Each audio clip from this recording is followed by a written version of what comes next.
Gostaria da sua atenção para tratar de um assunto muito importante, muito necessário para a igreja de hoje. É a relação entre graça e lei de Deus. E veja como você está sendo manipulado e enganado, e inclusive colocando a sua salvação em jogo. Olha só, Romanos capítulo 6, versículo 14 diz o seguinte: porque o pecado não terá domínio sobre vós, pois não estáis debaixo da lei, e sim da graça. O que Paulo está dizendo aqui? Que quem está debaixo da graça não precisa obedecer à lei de Deus, os mandamentos de Deus. Será que esse era o entendimento do apóstolo Paulo? Certamente não, porque quando você lê Romanos capítulo 3, versículo 31, o apóstolo diz: anulamos, pois, a lei pela fé? Não, de maneira nenhuma, antes confirmamos a lei. Então Paulo está dizendo, confirmamos a lei.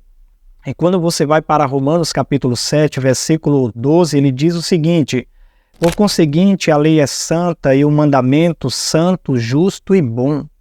Então Paulo em nenhum momento está invalidando a lei de Deus por causa da graça.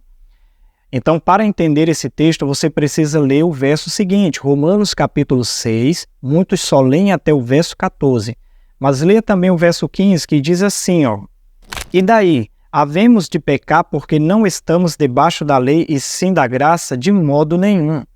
Essa informação é muito importante. Paulo está dizendo que o fato de você estar debaixo da graça não te autoriza a viver no pecado, não é para pecar. E você sabe o que é pecado, você que é religioso, que é evangélico, frequenta alguma igreja. Você sabe qual é a definição de pecado segundo a Bíblia? Quando você lê o texto de 1 João capítulo 3, versículo 4, vai dizer o seguinte: todo aquele que pratica o pecado também transgride a lei, porque o pecado é a transgressão da lei.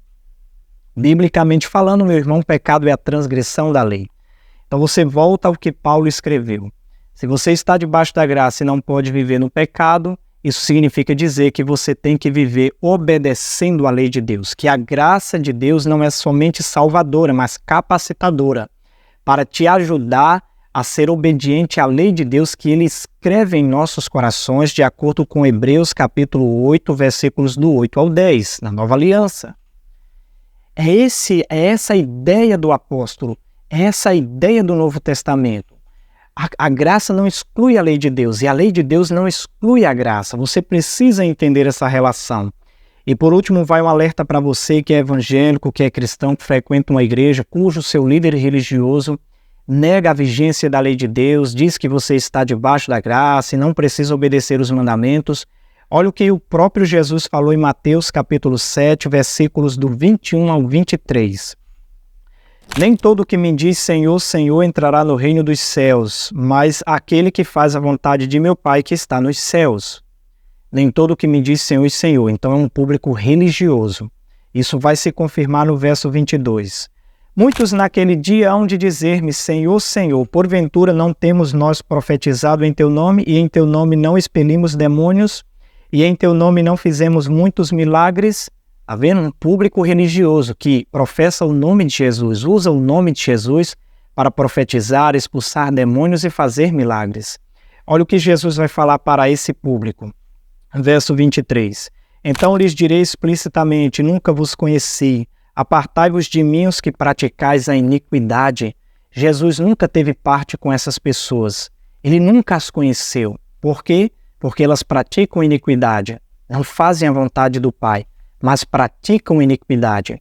E se você pesquisar o significado da palavra iniquidade aqui no grego, anomia, palavra iniquidade, anomia no grego, significa transgressão da lei.